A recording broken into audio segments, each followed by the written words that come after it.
बिस्मिल्लाहिर्रहमानिर्रहीम। अस्सलाम वालेकुम व्यूवर्स, आज मैं आपके साथ बहुत ही मज़ेदार आसान से पराठे की रेसिपी शेयर करने लगी हूँ जो बनाना बहुत ही आसान है। तो बिना किसी देरी के जल्दी से हम रेसिपी को स्टार्ट कर लेते हैं। सबसे पहले मैंने गंदम का आटा लिया है और देखिए आपके सामने मैंने एक बॉल में लिया है। ये रेगुलर आटा है, हर घर में मौजूद होता है। तो अब आपने इसमें 1 टेबल स्पून ऑयल ऐड कर दिया और 1 टेबल स्पून ही इसमें नमक ऐड किया है और हाफ कप मैंने इसमें दूध ऐड किया है। दूध आप ज़रूर ऐड किया जाएगा, इससे आपको फ़र्क खुद महसूस होगा और इतनी सॉफ्ट डो बनेगी, पराठा बनाने में भी आपको मज़ा आएगा। तो अब आपने इसको अच्छे से मिक्स कर लेना है। ये देखें कितने अच्छे से मिक्स हो चुका है। अब आपने थोड़ा थोड़ा पानी डालते जाना है और जैसे हम रोज़ आटा गूंदते हैं वैसे ही आपने इस आटे को गूंदना है। और देखें थोड़ा सा पानी मिक्स करें, बहुत ज़्यादा आप एकदम से पानी मिक्स ना कीजिएगा, फिर आप पतला ना हो जाए आटा। ना आपने आटे को ज़्यादा पतला करना है और ना ज़्यादा सख्त करना है, सॉफ्ट सी डो रखनी है आपने।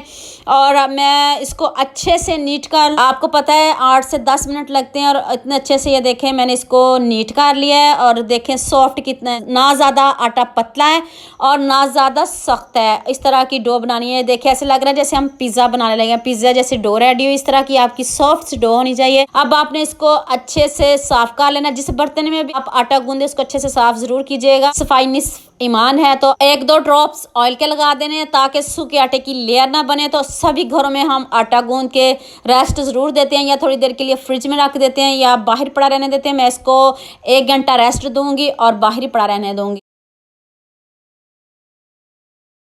देखें 1 घंटा हो चुका है तो मैंने इसको सिर्फ 1 घंटा रेस्ट दिया। पराठा मैंने बनाना था इसलिए मैंने इसको 1 घंटा रेस्ट दिया। आप इसको फ्रिज में भी रख सकते हो, जैसे आपको मुनासिब लगे आप वैसे भी रख सकते हो।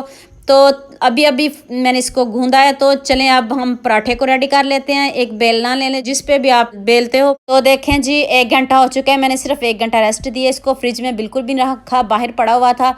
देखिए डो कितनी सॉफ्ट और कितना सॉफ्ट ये आटा मैंने गूंदा। अपने भी आटे को ऐसे गूंदना है, फिर आपसे भी ऐसे ही मज़ेदार सा पराठा रेडी होगा। तो चलें जी अब हम पराठे की तरफ आते हैं। आपने थोड़ा सा आटा लेना है, ज़्यादा क्वांटिटी में नहीं लीजिएगा क्योंकि फिर बहुत मोटा पराठा बन जाएगा और बहुत बड़ा बन जाएगा। अब हम इसकी लेयर बनाएंगे। आप हल्का सा नीचे सूखा आटा ले लें, मैदा ले लें, स्प्रिंकल कर देना है। अगर आप गंदम का आटा नहीं पसंद तो आप इसकी जगह मैदा भी ले सकते हो। अब आपने इसको इसमें घी का इस्तेमाल करना है, ऑयल तो बिल्कुल भी नहीं आपने यूज़ करना। अगर आपके पास देसी घी है तो सुभान अल्लाह। अब आपने थोड़ा सा इसके ऊपर देसी घी लगाना है और उसके बाद आपने वही आटा गंदम वाला स्प्रिंकल कर देना है। और फिर नेक्स्ट आपने थोड़ा सा आटा और लेना है, उसके ऊपर फैला देना है। फिर आपने इसके ऊपर घी लगाना है। अगर देसी घी है तो सुभान अल्लाह, अगर नहीं है तो आप सिंपल डालडा जो भी यूज़ करते हो, जिस फ्लेवर का भी आप यूज़ करते हो, जिस ब्रांड का भी आप यूज़ करते हो वो लगा लें, कोई मसला नहीं। तो इसके ऊपर मैंने फिर हल्का सा घी लगाया और फिर मैंने सूखा आटा जो उसके ऊपर स्प्रिंकल कर दिया गंदम का, वही फिर एक लेयर लेनी है। 3 लेयर मैंने बना ली हैं। आगे मैं आपको बताती हूँ क्या करना है। आपने वीडियो को स्किप बिल्कुल भी नहीं करना, एंड तक पूरी वॉच कीजिएगा। इसमें कुछ ऐसी ट्रिक, कुछ ऐसी टिप जो मैं आपको आगे जाके बताऊँगी। इसके ऊपर देखिए मैंने फिर थोड़ा सा घी लगाया और फिर इसके ऊपर मैंने सूखा आटे को स्प्रिंकल कर दिया। गंदम का आटा जो है मैंने इसको स्प्रिंकल कर दिया। फिर मैंने इसकी चौथी लेयर बना दी है। आपने भी ऐसे ही लेयर बनानी है। यकीन मानिए दिखने में इतना सिंपल है और जब आप इसको खाओगे तो जो भी आपके हाथ का पराठा खाएगा वो आपको ज़रूर वाह वाह कहेगा। इतना मज़े का पराठा बना है, बहुत आपकी तारीफ़ होगी। फिर नेक्स्ट मैंने इसके ऊपर घी लगाया और फिर मैंने इसके ऊपर 5वीं लेयर बना दिया और उसके ऊपर फिर मैंने थोड़ा सा गंदम का आटा स्प्रिंकल किया। मैदा कर ले, जो भी आप आटा यूज़ करते हो वो भी कर सकते हो। अब मैंने इसके ऊपर 6 लेयर लगाई हैं। चेक करें कितना मोटा भी नहीं बनाया मैंने। आपने भी इतनी क्वांटिटी में आटा लेना है और उठाते जाना और ऐसे लेयर बनाते जाना है। और ये लास्ट लेयर है और इसके ऊपर भी आपने हल्का सा घी लगा देना है, ऊपर से फिर आटा स्प्रिंकल कर दीजिए। इससे बहुत अच्छी लेयर बनती हैं और लेयर आप खुद चेक कर लें। अब आपने इसको हल्के हैंड से फोल्ड करना है और ये देखें लास्ट एक रह गई है 6, वो भी मैंने लगा दिए। 6 लेयरों वाला ये पराठा बनेगा। इतना मज़े का ये पराठा बना है। उतनी देर में मैं ये पराठे को रेडी कर लूँ। तो आप जल्दी से मेरे चैनल को सब्सक्राइब कर लें और जो मेरी वीडियो को पहले से देखते हैं वो तो लाइक का बटन ज़रूर प्रेस करते हैं। लास्ट वाले स्टेप पे भी आपने ऐसे ही घी लगाना है और ऊपर से गंदम का आटा स्प्रिंकल कर दें। और अब चेक करें, खुद ध्यान से देखिएगा, इस तरह आपने इसको फोल्ड करते जाना है और ख़ुद ब खुद लेयर इसकी बनती जाएंगी। बस आपने ध्यान रखना है, आपने हल्के हैंड से इसको ऐसे फोल्ड करते जाना है। और इसके नीचे अगर आप आटा जुड़ रहा हो नीचे तो फिर आप हल्का सा आटा स्प्रिंकल कर लीजिएगा। बहुत ज़्यादा आटा लगाने की आपको कोई ज़रूरत नहीं। इस तरह आप फोल्ड करेंगे तो लेयर खुद ब खुद बन रही है। कोई आप जिसको नहीं भी बनाना आता पराठा वो भी इसको इजीली बना लेगा। जो पराठा है जिसको बहुत पसंद, आप इसको चाय के साथ लें, नाश्ते में जिस तरह लें। देखें लेयर खुद चेक करें, 6 लेयर वाला पराठा बना है। खुद चेक करें, इतनी ज़बरदस्त इसकी लेयर बनी है। दिखने में तो इतना ईजी है, तो जब आप इसको खाओगे तो मुँह में यह घुल जाता है। अब आपने इसको ऐसे घुमाते रहना। देखें दोनों साइडों से इसकी कितनी अच्छी सी लेयर बन गई है। अब आपने इसको ऐसे घुमाते रहना, घुमा घुमा के अब आपने इसकी दोबारा से फिर लेयर बनानी है हैंड पे। अब ये सारा आपके हैंड का कमाल है, आप कैसे इसकी लेयर बनाते हो। अब आपने इसको गोल गोल घुमाते जाना है और एक पेड़े की शेप दे देनी है। और ये जो ऊपर बच रहा है थोड़ा सा आटा, अगर आपका पेड़ा बड़ा हो तो आप इसको ऊपर से हटा सकते हो।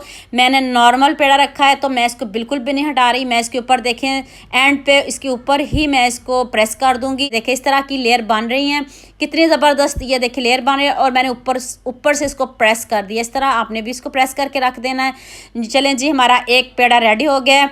आप नीचे आटे को हल्का सा स्प्रिंकल कर दें ताकि ये पेड़ा नीचे से जुड़े नहीं। तो अब आप इसको 2 से 3 मिनट रेस्ट दें और दूसरे पेड़े को मैं तैयार कर लूँ। इस तरह का सेम ही 6 लेयर वाला मैं दोबारा से इस तरह का पेड़ा बनाऊँगी। पहले आप थोड़ा सा आटा ले लें और उसको इस तरह फैला लें। फैला के तो फिर आप उसको ऐसे 6 स्टेप करने हैं आपने। और ये देखें दूसरा पेड़ा भी मैंने कितना अच्छे से रेडी कर लिया। जैसे मैंने पहले बनाया था सेम मैंने वैसे ही दूसरा भी रेडी कर लिया है। आपको दिखाने के लिए वीडियो लंबी ना हो जाए इसलिए मैंने थोड़ी सी शॉर्ट कर दी है। तो चलें जी, आप इसको बेलते हैं पेड़े को। अब आपने आटा लगा लेना है। तो जैसे हम रेगुलर रोटी बेलते हैं वैसे ही पहले इसको हैंड से बेल लें। जिसको हैंड से इस तरह नहीं बेलना आता वो वैसे भी इसको प्रेस कर सकता है। ये देखिए मैंने हैंड से इसको बेला है। देखिए कितने अच्छे से ये हमारा पराठा रेडी हो रहा है। और लेयर देखिए खुद ब खुद इसके ऊपर आ रही हैं। दोनों साइडों पे लेयर हैं। ये देखिए जो मर्जी साइड आप ऊपर रख सकते हो। जो आपको ज़्यादा साइड अच्छी लगे वो आप ऊपर रख सकते हो। चेक करें, देखें अब आप हैंड से प्रेस कर लें। हल्के हैंड से बेलना क्योंकि आटे को फ्रिज में नहीं रखा हुआ और बहुत सॉफ्ट है। तो आपने हल्के हैंड से इसको ऊपर से प्रेस करना है। दबा के मत प्रेस कीजिएगा वरना आपका सारा पराठा ख़राब हो जाएगा, टूट जाएगा, आपसे सही नहीं बनेगा। हल्के हल्के हैंड से इस तरह आपने इसको प्रेस करके रोटी की तरह बेल लेना है। थोड़ा सा बेल लें, पूरा बेल लें जैसा आपको आता। अगर किसी को पराठा बनाना नहीं आता तो वो सारा भी बेल सकता है। इसी बेलन से मैंने थोड़ा सा इसको बेला और फिर मैंने इसको रोटी की तरह पका लिया है। तो तवे को मैंने प्री हीट करने के लिए रख दिया है। गैस को आपने हाई नहीं करना, गैस को आपने मीडियम फ्लेम पे रखना। और ये देखिए लेयर खुद चेक कर लें आप, दूर से ही नज़र आ रही हैं, अभी पका भी नहीं है। और देखिए लेयर कितने अच्छे से लेयर आ रही हैं। अब जब इसके ऊपर बबल आना शुरू हो जाए तब आपने इसके ऊपर घी लगाना, उससे पहले घी नहीं लगाइएगा। और ये देखिए कितने अच्छे से कुक हो गया है। तो आंच आपने मीडियम रखनी है, हाई पे रखोगे तो ये जल जाएगा और अंदर से कच्चा रह जाएगा क्योंकि इसमें इतनी लेयर है। तो इस बात का आपने ध्यान रखना है। तो मीडियम आंच पे इसको अच्छे से क्रिस्पी बनाइएगा जैसे आपको पसंद हो। जिस तरह का मर्ज़ी कलर लेके आइएगा। मैंने इसमें कोई मैदा ऐड नहीं किया, रेगुलर गंदम का आटा जो हर घर में मौजूद होता है क्योंकि मेरी हर बहन इजीली इस पराठे को बना सके, इसलिए मैंने कोई और चीज़ इसमें ऐड नहीं की। इतना आसान पराठा बताया है तो हर कोई इसको बनाएगा। तो अब मैं इसको 2 मिनट बाद टर्न किया है। अब आप इसको ऐसे टर्न करते रहें और चेक करते रहें जिस तरह का गोल्डन सा कलर करना है। जितना क्रिस्पी करना है ना तो आप इसको कर सकते हो। तो ये देखें कितना ज़बरदस्त कलर आ गया और दोनों साइडों से इतना अच्छे से पक गया है। तो अब इसको प्लेट में निकालती हूँ और दूसरे को भी रेडी कर लेते हैं। ये देखें लुक चेक करें खुद। तो देखें मैंने दोनों पराठों को कितनी जल्दी से रेडी कर लिया। साथ में मैंने मटन बनाया, वो भी इतने मज़े का बना है। अगर आप मटन की रेसिपी चाहते हो तो वो भी मैं आपसे शेयर कर दूंगी। बहुत जल्द आपको बनाना वो भी सिखा दूंगी। मटन चेक करें, पराठा इतना गर्म है कि मेरे हाथ चल रहे हैं। और देखें गरम गरम पराठा और इसकी लेयर खुद चेक करें। मैंने कोई एडिट नहीं की, सारा मैंने आपको आपके सामने बताया। जैसे आप एक रोटी के छोटा सा पीस तोड़ोगे, उसके कोई सालन या चाय लगाओगे ना, तो खुद ब खुद आपको फ़र्क महसूस होगा। वो जब चाय में डीप होगी या सालन में, और उसकी लेयर खुद ब खुद बनना शुरू हो जाएंगी। चेक करें, मैंने कोई एडिटिंग नहीं की और आपको लाइव इसका रिज़ल्ट दिखाया है। इतने मज़े का, इतना यमी पराठा रेडी हुआ है, तो लाइक तो बनता है ना। तो जल्दी से मेरी वीडियो को लाइक कर दे। जो पहले से मेरी वीडियो को देखते हैं वो तो लाइक का बटन ज़रूर प्रेस करते हैं, और जिन्होंने अभी शुरू किया वो भी जल्दी से मेरी वीडियो को लाइक कर दो। हमें याद रखना, कीमती वक्त देने का बहुत शुक्रिया। अल्लाह हाफिज़।